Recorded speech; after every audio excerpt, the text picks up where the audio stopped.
kalau di TK TIN pun guru kan bukan transfer knowledge ya. Mohon maaf, keterampilan skill saja anak-anak kan masih dibimbing. Kalau misalkan orang tua menyerahkan anak ke sekolah ingin salah, serba bereng gitu. Apalagi sekarang kan posisi single parent ya. Ketika masih ada suami saja, saya dengan suami sudah bonding kepada anak-anak.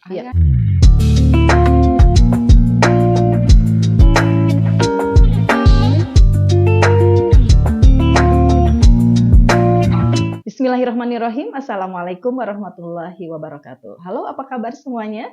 Mudah-mudahan sahabat MG semuanya dalam keadaan sehat walafiat dan senantiasa berada dalam lindungan Allah Subhanahu wa taala. Jumpa lagi bersama saya In Marlina. Kali ini bersama teman diskusi kita yaitu Bu Ade Karwati di podcast MKFM. Di sini saya ingin menggali inspirasi dari teman diskusi hari ini seputar aktivitas, profesi juga kehidupannya beliau yang menginspirasi para muslimah, di mana dalam peran dan profesinya banyak memberikan manfaat untuk umat dalam inspirasi muslimah. Assalamualaikum warahmatullahi wabarakatuh, Bu Ade. Waalaikumsalam warahmatullahi wabarakatuh. Alhamdulillah bisa berjumpa lagi dengan Bu Ade yang sama-sama teman perjuangan ya, sama-sama teman seperjuangan di Darul Tauhid ya. Betul, kita sama-sama karyawan Darul Tauhid ya. Iya, alhamdulillah. Tahun berapa ya itu ya, lupa saya, 90-an ya Bu Ade? Saya 97. 97 ya. Sama kayaknya ya, 90-an lah sama kayaknya. Alhamdulillah. Kalau tepatnya saya juga lupa Bu Ade.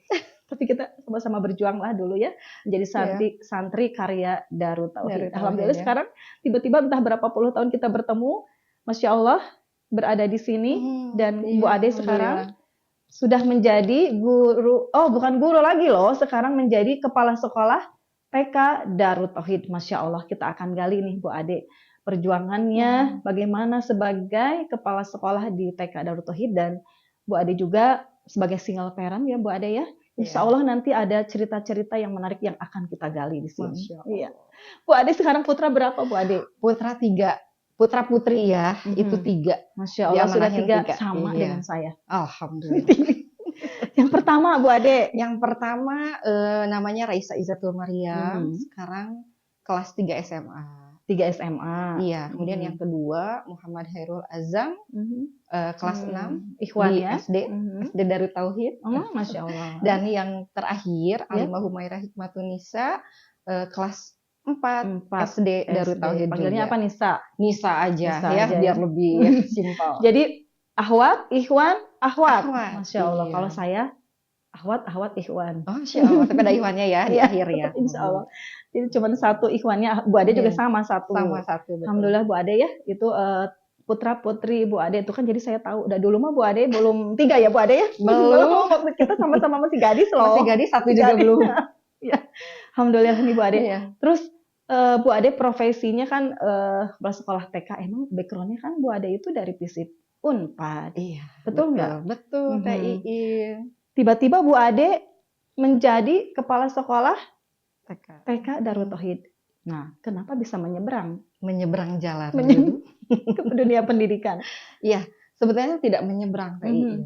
Saya sebelum menjadi kepala sekolah sudah menjadi seorang guru. Masya Allah. Tapi memang belum berkarya sebagai guru di Darul Tauhid begitu. Jadi ketika penempatan di 2010 di TK Darul Tauhid, saya sebetulnya adalah sangat senang sekali karena ada doa yang dikabulkan Allah begitu ya. Apa tuh? Salah satunya ingin betul-betul bergabung di Darul Tauhid ini di dunia pendidikan gitu ya. Jadi alhamdulillah sebelumnya saya kan di yayasan ya, di bagian keuangan, anggaran, dan ternyata alhamdulillah nampaknya ada magnet yang menarik begitu ya. Sehingga saya ditempatkan di dunia pendidikan dan di dunia pendidikan anak usia dini TII lucu-lucu yang unyu-unyu gitu ya. Yang itu di tahun tepatnya 1998 saya pernah dengan teman-teman itu justru punya cita-cita ingin membuat sekolah taman kanak-kanak gitu ya. Dan ternyata alhamdulillah Allah kabulkan.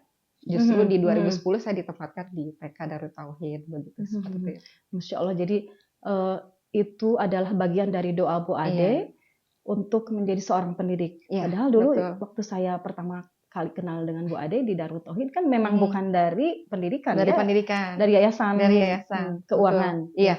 Masya Allah. Bagaimana Bu Ade suka duka Bu Ade menjadi kepala sekolah di Darut Tauhid ini? Pasti banyak suka duka dan pengalamannya. Iya, betul. Jadi kepala sekolah ya pasti menjadi leader ya di satuan pendidikan kita sendiri, dan tantangannya adalah kita harus menjadi seorang pembelajar yang menjadi teladan buat teman-teman gitu ya. Kemudian kita juga betul-betul harus menjadikan contoh terbaik ya. Ketika menjadi seorang kepala sekolah berarti punya kemampuan, dititipkan kemampuan untuk bisa mengelola, mengembangkan, mensupervisi teman-teman yang ada di lapangan gitu ya. Kemudian membuat program-program sosial yang tentunya itu bermanfaat tidak hanya untuk lingkup di TK Darut Tauhid saja, seperti itu. Gitu.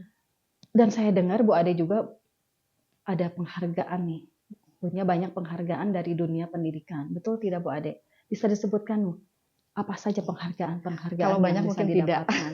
Ya, ada beberapa tapi ya. ada begitu ya, alhamdulillah. Jadi pada tahun 1990, pada tahun 2017, alhamdulillah saya mendapatkan apresiasi di tingkat Kota Bandung sebagai kepala sekolah prestasi. Kemudian di tingkat Jawa Barat di tahun 2017 saya juga mendapatkan prestasi kepala sekolah prestasi peringkat ketiga, dan di November kemarin 2021 alhamdulillah masuk 10 besar di kepala sekolah inspiratif tingkat nasional. Jadi semuanya dimasukkan finalis di 10 besar, semuanya di seluruh Indonesia seperti itu gitu ya. Kemudian ada lagi juga sebagai kepala 10 besar, finalis 10 besar di kepala sekolah PAUD visioner, itu diadakan oleh BUMN di seluruh Indonesia juga. Kemudian juga sebagai kepala sekolah apresiasi kepala sekolah di masa pandemik, inspirasi masa pandemik di Kota Bandung kalau itu. Luar biasa sekali ya Bu Ade. Apa tipsnya Bu Ade sehingga Bu Ade mendapatkan penghargaan yang tadi Bu Ade sebutkan itu, menjadi banyak inspirasi bagi para muslimah, terutama untuk para pendidik. Bisa diceritakan Bu Ade? Iya, sebetulnya Teh Iin kalau saya lihat ya, si proses yang berjalan itu kita memang niatnya adalah untuk bisa bisa menjalin kebersamaan saja gitu ya. Maksudnya saya misalkan mendaftar ya di beberapa kegiatan lomba itu adalah untuk menjalin kebersamaan, karena di wilayah Kota Bandung kan Darut Tauhid ini masih butuh proses untuk bisa menjalin kolaborasi dengan sekolah-sekolah yang lainnya gitu ya. Jadi saya pikir ada pintu masuk nih biar bergabung dengan teman-teman yang pasti itu teman-teman yang hebat kan gitu ya, berkumpul di seperti lomba prestasi dan lain sebagainya gitu ya. Dan qadarullah ternyata dengan niat seperti itu Allah mudahkan dan dapat bonusnya, alhamdulillah mendapatkan prestasi yang tadi Teh yang sudah tanyakan ya. Masya Allah, itu berarti secara tidak langsung menjadi inspirasi nih Bu Ade untuk para muslimah, terutama yang bergerak di bidang pendidikan. Bagi Bu Ade sendiri, cita-cita waktu kecil itu apa sih? Apakah memang mau jadi guru Bu, atau mau jadi dokter malah? Mau jadi dokter ya? Ini apa mau jadi politikus ya? Karena backgroundnya FISIP gitu ya. Jadi kalau cita-cita kecil mah awalnya ingin jadi psikolog. Tapi gitu Teh, jalannya berliku. Sampainya di SMP, nah baru saya terinspirasi sama sosok guru. Awalnya sih nonton film ya. Film apa itu? TVRI ada Bu Guru Delima kalau masih hafal Maya, tapi itu kayaknya rada-rada udah jauh ya, udah lama. Sampai saya terinspirasi cara jalannya, bawa bukunya. Guru Delima gitu ya. Saya harus searching kayak gimana coba ya. Itu dulu di TVRI saya masih ingat gitu ya. Tapi ternyata memang waktu dulu support dari keluarga kalau untuk jadi seorang guru pendidikan sebetulnya itu minim gitu ya. Bahkan saya pernah menyampaikan gitu ya ke orang tua kalau saya ingin jadi guru, tapi disayangkan katanya lebih baik jangan cari dunia profesi lainnya, sehingga saya juga kan kalau dulu mah UPT IKIP ya. Nah akhirnya saya diarahkan ke Unpad dan lain sebagainya gitu ya. Nah ternyata gayung bersambut. Setelah saya lulus kuliah justru saya mendapatkan tawaran-tawaran menjadi guru. Jadi Teh Iin melihat sosok saya sebagai sekarang kepala sekolah di TK, sebetulnya saya pernah jadi beberapa guru yang tidak hanya di TK. Nah itu yang saya tidak tahu. Dari SD pernah jadi guru SD. di Kota Bandung Iya. ya. SMP, SMA pernah. Itu sebelum ke DT. Ketika di DT, jadi Oh. ketika di DT saya bekerja di Yayasan Yayasan. Keuangan, saya juga menjadi seorang guru di tempat yang lain. Cuma ngambil gitu. jatah waktunya yang tidak bentrok dengan bekerja. Kenapa? Karena memang sebetulnya dalam hati kecil mah saya tuh ingin jadi guru begitu ya. Iya. Nah akhirnya dapat tawaran lah begitu ya untuk mengajar, dan kayaknya jangan kaget Iya, ngajarnya apa itu tuh? tidak linear dengan bidang sosial yang saya perkuliahan Iya, dapatkan. Saya ngajar biologi, fisika, Oh, kimia, jauhnya. itu teh yang Iya. aduh lintas banget gitu Iya. ya. Walaupun memang ketika di SMA jurusan kan biologi Iya. gitu ya. Karena saking ingin mengajarnya. Sama akhirnya jadi dosen juga sampai sekarang. Iya, iya. Saya masih menjadi Oh, dosen. masih juga Tapi sekarang. akhirnya banting setirnya ternyata di dunia pendidikan anak usia. Masya Allah, itu doa Bu Ade terkabul Iya, dan bener. Allah Maha tahu apa yang Bu Ade rasakan ya. Iya, Sehingga betul. sekarang passionnya di situ ya. Ya, mudah-mudahan ya, mohon doanya ya. Bu Ade ya. enak mana mengajar di di fakultas, maksudnya di universitas Iya. sebagai dosen, SMP, SMA atau Semua TK. ya. Itu kan semua Bu Ade pernah tuh. Iya, betul. Sebetulnya semuanya punya suka dan duka ya kalau mengajar mah gitu ya. Tapi kalau di PAUD memang lebih istimewa saya sampaikan karena mereka anak-anak yang masih betul-betul di masa golden age gitu ya. Jadi mereka betul-betul banyak sekali hal-hal yang secara fitrah masih bersih begitu ya. Bahkan anekdot-anekdotnya juga itu tuh bukan hanya pesan untuk anak, tapi untuk para guru-gurunya gitu. Dan saya yakin justru kunci peradaban Islam itu akan dibuka nanti salah satunya dari anak-anak usia dini yang saat ini kita tanggung jawabnya berarti berat Bu Ade. Iya, betul. Karena sekali. dibukanya dari guru TK itu betul. kan. Nah, kalau di dosen yang menariknya kita akan mewarnai para guru yang itu dia akan menjadi aktor nanti ketika dia mengawal anak-anak begitu ya. Jadi kenapa saya pertahankan di dosen untuk PAUD juga karena nanti mencetak para guru-gurunya akan menjadi aktor pendidikan seperti itu. Ini yang teraktual untuk para guru-guru ya atau para pendidik lah. Sebenarnya pendidikan di Indonesia ini menurut Bu Ade yang menurut Bu Ade recommended gitu ya, pendidikan untuk anak TK itu seperti apa sih Bu Ade? Karena kan sekarang banyak juga parenting yang ada perbedaan barat, perbedaan Islam, dunia barat. Nah, itu menurut Bu Ade kiblatnya kemana yang Bu Ade sekarang jalani? Iya, kalau kita tentunya kiblat mau kemana lagi? Ke Mekah. Kalau bukan ke Mekah ya, jadi kiblat kita memang pasti sesuai dengan tuntunan Al-Quran dan As-Sunnah ya. Figur terbaik kita adalah Rasulullah Muhammad SAW begitu ya. Kemudian ketika kita juga mendidik anak ya memang dimulai dari bagaimana kita menstimulasi anak sesuai dengan fitrah yang Allah berikan kepada anak-anak seperti itu. Jadi mengacu kepada sumber dari segala sumber yaitu Al-Quran dan Sunnah ya, serta figur Rasulullah SAW. Jadi memang Darut Tauhid ini memang sesuai dengan visi dan misi pesantren Insya Allah, DT betul. Ya. Kemudian akhlakul karimah juga ya, itu seperti itu. Kalau di Darut Tauhid kan Hmm. akhlak ini nanti berbasis karakter baku begitu ya, salah satunya begitu yang dikembangkan. Menurut Bu Ade hambatan Bu Ade dalam mendidik anak-anak TK itu seperti apa nih Bu Ade? Hambatan ya. Ada nggak hambatan? Pasti ada dong. Karena kalau yang saya tahu ya Bu Ade, saya kebetulan pernah juga sih mengajar TK dan TPQ juga pernah ya. Jadi tahu ya gitu ya.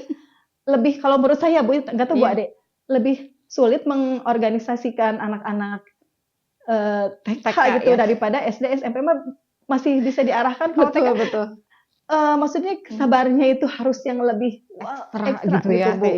Betul. Dan memang harus ibu gurunya itu harus yang benar-benar mencintai anak-anak gitu. Tepat sekali. Harus dengan penuh kasih sayang dari ruh yang terdalam gitu ya, dari jiwa yang terdalam mendidiknya. Jadi pesan cintanya itu dapat kepada anak-anak. Iya, betul. Bu Ade itu seperti apa? Benar nggak sih kayak saya? Atau Bu Ade justru lebih benar mudah sih ya. Kalau ngobrolin tentang touch anak gitu ya, with love gitu ya, dari gurunya itu memang betul. Itu menjadi modal yang paling utama. Jadi kalau di guru itu, TI kan kita mengenal ada 4 kompetensi ya. Apa ada aja tuh? Kompetensi pedagogi, ada profesional, kepribadian sosial. Nah, yang paling sangat prioritas itu adalah kepribadiannya dulu. Kepribadian. Jadi kalau guru itu poin utama adalah kepribadian. Ya. Jadi sangat penting kita sebelum mengajar anak-anak itu bukan mengassessment anak, Ya. assessment diri. Ya. Sejauh mana kita sudah mengenal diri kita, konsep Setuju, diri Bu kita Ade. sudah selesai atau tidak, begitu ya. Sehingga nanti bisa masuk dia untuk bisa mengajar anak-anak dari sisi pedagogiknya. Jadi kalau pedagogik kan ilmu mengajar ya, Betul. tetapi tidak bisa itu dimulai ketika poin kepribadian gurunya itu belum terbentuk dengan baik. Betul, seperti betul. itu. Kan jiwa sabar, tulus, Betul. kasih sayang itu adanya di kepribadian, muncul dari Betul. kepribadian. Andai seperti kata itu. semua guru-guru seperti Bu Ade keluar dari hati. Masya Allah, Bu Ade, Masya Allah, ternyata memang perjuangan menjadi seorang guru TK menurut saya sih nggak mudah ya Bu Ade ya. Iya, Perlu betul. kesabaran. Kemudian apalagi Bu Ade seperti yang tadi Bu Ade Kasih sayang, ya, contoh teladan gitu pasti. Karena anak kecil itu mudah meniru ya Bu. Peniru ulung. Betul. Peniru ulung kalau anak-anak buat itu. Dan jangan kaget kalau di rumah itu pasti anak itu bilangnya kata guru saya. Nah, gitu betul ya. kayak anak saya yang Kata masih guru TKB saya. itu seperti itu. Itu pasti seperti itu. Iya, ya. iya. Makanya teacher is example itu Masya Allah. Itu menjadi tagline yang harus diperkuat terus bahwa Betul. kita harus menjadi contoh yang terbaik untuk anak-anak. Betul. Seperti anak saya yang masih TKB.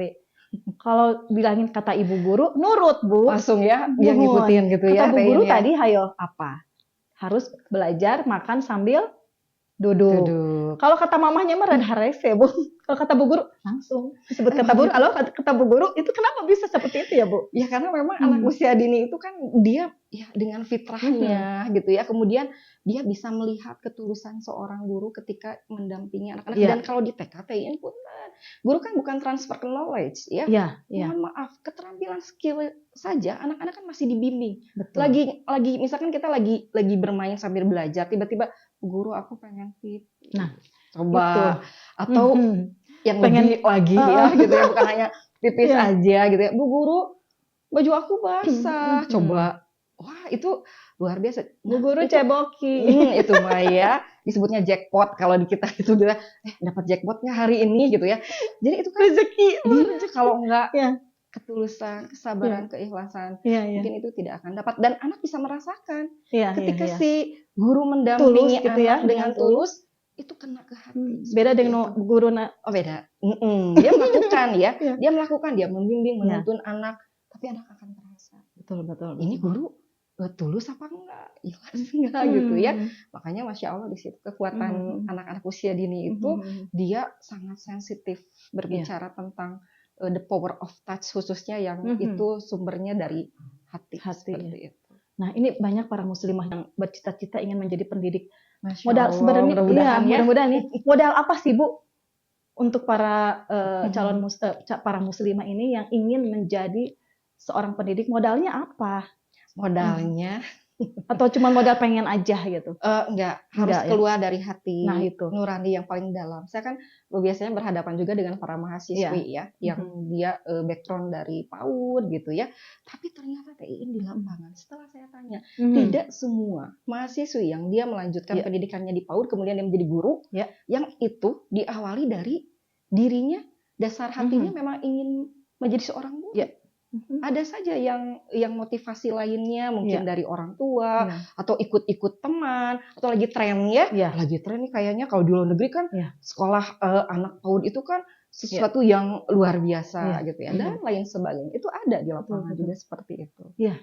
Dan terasa ya kelihat kalau kita melihat para guru gitu, mana yang memang passionnya dan bukan, itu terasa. Ya. Dan kita sebagai orang tua juga bisa melihat Bu. Betul sekali. Dan itu yang tadi menjadi panutan para guru. Jadi harus berhati-hati juga ya untuk para guru ya. Dari semenjak mungkin dia kuliah juga dia harus bisa memberikan teladan yang baik. Karena saya pernah melihat seperti ini kasus di lapangan, nggak semua aja sih Bu ya. Calon-calon pendidik itu dari universitas, maksudnya dari satu lembaga pendidikan. Itu kan calon guru tuh. Pas saya melihat dari pergaulan, dari apa, ya Allah saya miris Bu.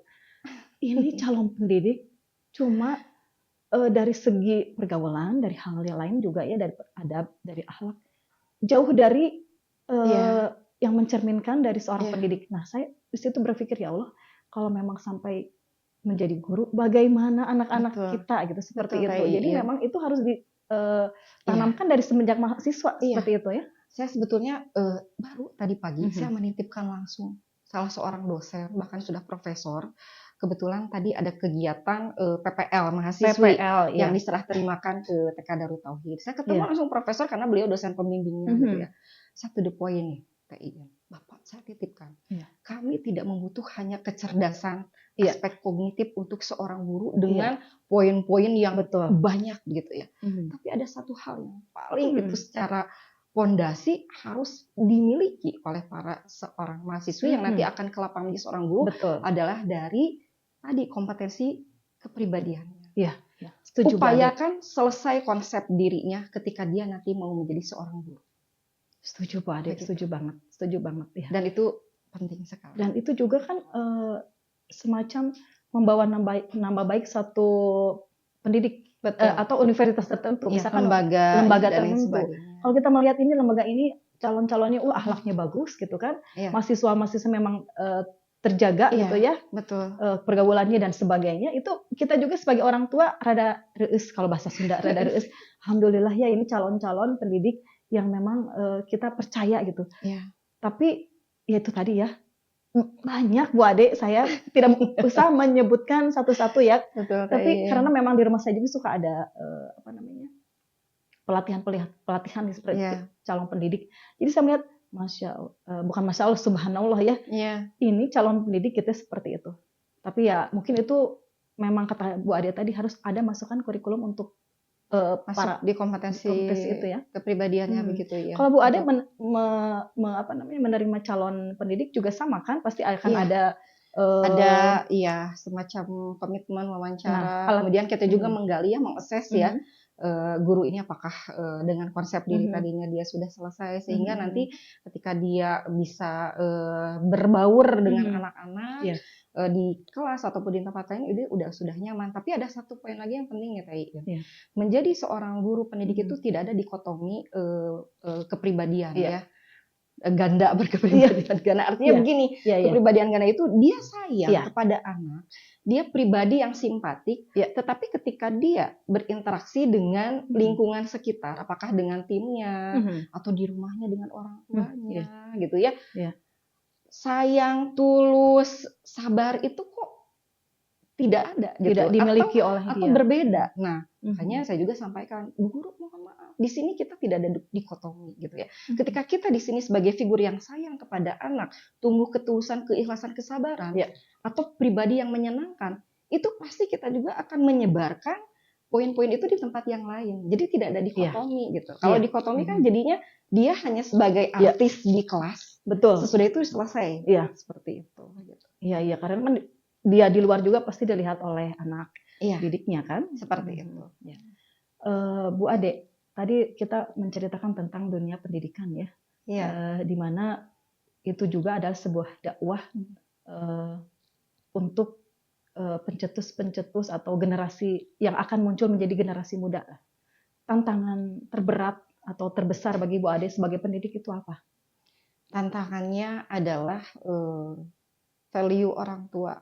Jadi harus ada ketika dia menyekolahkan anaknya, karena basic awal pendidikan anak kan sebetulnya di rumah gitu ya. Jadi kalau misalkan orang tua menyerahkan anak ke sekolah ingin serba beres gitu ya, pengen apa yang diharapkan itu betul-betul sempurna didapatkan dari sekolah. Rata-rata begitu Bu Ade. Nah itu dia. Itu yang sebetulnya kita berat ya, karena kan sebetulnya kita sebagai mitra posisinya. Basic awal itu kan ada di rumah begitu. Jadi madrasah pertama itu adalah di rumah. Di rumah.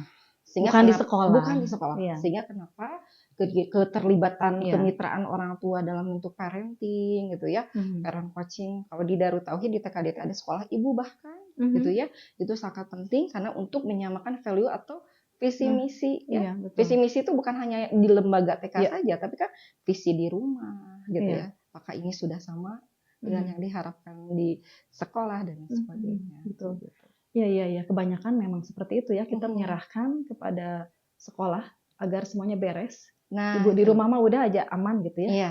Sementara ibu di rumah tidak menunjang fasilitas pendidikan, mendukung pendidikan lainnya. Jadi merasa ya udahlah, saya mah sudah aman di sekolah gitu. Betul. Tapi seperti itu. Iya. Gitu. Apalagi di TK nggak ada boardingnya. Iya, TI. iya, iya, Coba betul. berapa jam coba efektif itu? 3,5 sampai 4. Iya, iya. Paling banter yang lama itu 5 itu tapi jarang gitu ya. 5 jam lebihnya di mana? Iya, di Itu kan rumah. di rumah gitu ya, seperti Betul, itu. betul. Belum lagi kalau kita menggali tentang kecerdasan anak dari soft skill-nya gitu ya, karakter, ya bicara adab gitu. Betul. Itu kan role model yang dibutuhkan. Di sekolah ada guru, di rumah Orang tua. kembali tentunya. lagi ke orang tua. Iya, iya, seperti iya, itu. iya. Tapi menurut Bu Ade salah tidak kalau misalkan role modelnya kok jadi ibu guru ya, bukan kan pengennya aku nih sebagai ibunya atau aku sebagai ayahnya. Iya. Menurut Bu Ade salah nggak seperti itu? Ya namanya anak-anak ya, sebetulnya kita anak mendapatkan role model yang dia memilih role model yang baik saja sudah harus kita apresiasi gitu ya. Tidak jadi masalah Jadi sebetulnya. saingan maksudnya. Jadi Iya. kok aku jadi saingan sama ibu guru ya? Apa ibu guru? Kalau Apa aku ibu persaingannya guru? nanti persaingan yang positif itu kan menjadi hal Ya. yang hebat begitu. Berarti kan Berarti ibu gurunya berarti hebat. hebat bu gurunya dan saya juga berarti harus hebat sebagai Betul. orang tuanya. Nah, nanti yang harus dilakukan adalah kemitraan. Kemitraan antara orang tua dengan guru Ya, harus gitu ada ya. Komunikasi sehingga nanti anak juga akan menemukan hal yang walaupun mungkin role model itu ada di guru dulu, tapi dia minimal tidak deviasi yang tinggi ketika menemukan role model di rumah. Iya. Yang deviasinya teh besar gitu ya. Loh kenapa ya guru tuh hangat di sekolah tuh. Kenapa ketika di rumah tiba-tiba nah seperti itu. Betul, gitu betul, ya. betul. Jadi memang iya madrasah yang pertama itu adalah di rumah. Jadi Di rumah. ibu-ibu di rumah jangan merasa tersaingi dengan ibu guru. Insya Allah Bu Guru tidak akan memberikan persaingan yang ketat ya. Memberikan banyak ruang sehingga orang tua nanti banyak untuk terus belajar juga seperti Tapi itu. merasa terbantu sih dengan adanya ibu guru ya. Mudah-mudahan. Karena kata kuncinya kata ibu guru gitu. Kalau kata ibu guru langsung seperti itu. Bu Ade, Masya Allah. Jadi Bu Ade itu berjuang di dunia pendidikan di berapa tahun nih? Berarti dari tahun 2004 ya. 2004 ya. Iya. Sekarang kita sudah masuk di 2023 ya. Berarti kurang lebih 18-19 Masya Allah ya. tahun ya. Iya ya. Jadi kalau Bu Ade sudah tadi 15 tahun ya, 15 tahun di dunia pendidikan, apa yang Ibu rasakan setelah 15 tahun bergelut di bidang pendidikan? Apa Bu yang dibawa dalam benak Bu Ade, terus kemudian terekam dalam benak Bu Ade, apa itu? Kalau saya sih sederhana ya TI. Awal masuk di dunia pendidikan itu cuma satu. Bagaimana saya bisa memberikan kebermanfaatan untuk orang lebih banyak gitu ya. Itu niatnya yang mulia ya, berarti Allah jadi makanya tadi Bu Ade itu dimudahkan gitu ya sama Allah. Mudah-mudahan gitu. Jadi pengen punya kebermanfaatan saja gitu seperti itu. Awalnya seperti itu. Kemudian Bu Ade nih sebagai single parent sibuk di dunia pendidikan, bagaimana Ibu mengisi waktu dengan keluarga nih? Pasti sibuk kan? Pulang jam berapa Bu ke rumah? Pulang ya kalau cepat sih bisa 2:30, tapi nanti lanjut biasanya di rumah juga ada sampai kurang lebih pukul 5 lah ya. 4:30 atau pukul 5. Coba kalau sudah ada pekerjaan-pekerjaan karena kita juga terikat sekarang dengan program sekolah penggerak, ada kedinasan dan sebagainya, ada workshop bahkan yang kita juga menuntut kita untuk bekerja lebih dari waktu itu ya memang harus dikondisikan untuk yang sifatnya domestiknya seperti itu. Iya.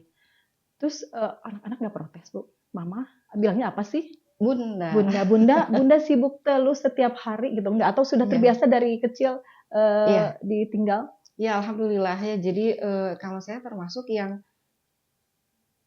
manajemen waktu dengan anak menjadi prioritas ya. Di tengah kesibukan apapun mencoba untuk bisa tetap ada quality time dengan anak seperti itu, sehingga anak-anak dibekali gitu ya bahwa kesibukan Bunda saat ini adalah kesibukan yang insya Allah memberikan kebermanfaatan gitu. Apalagi sekarang kan posisi single parent ya. Ketika masih ada suami saja, saya dengan suami sudah bonding kepada anak-anak ayah dan bunda bekerja satu, ini lembaganya lembaga dakwah gitu ya. Yang keduanya kita ingin memberikan kebermanfaatan gitu ya. Kemudian yang ketiganya ya alhamdulillah ada feedback juga kan untuk kita dan keluarga seperti itu. Dan mudah-mudahan kita sih punya cita-cita ingin menjadi keluarga pejuang waktu itu ya, THIin, sehingga anak-anak juga dipahamkan bahwa ini bukan sekedar bekerja, tapi kita berjuang seperti itu. Betul. Terus bagaimana Ibu mengisi kekosongan kekosongan dalam artian kan suami sudah tidak ada. Iya. Berarti ada kekosongan pendidikan kepada anak, sosok Iya, seorang betul. ayah.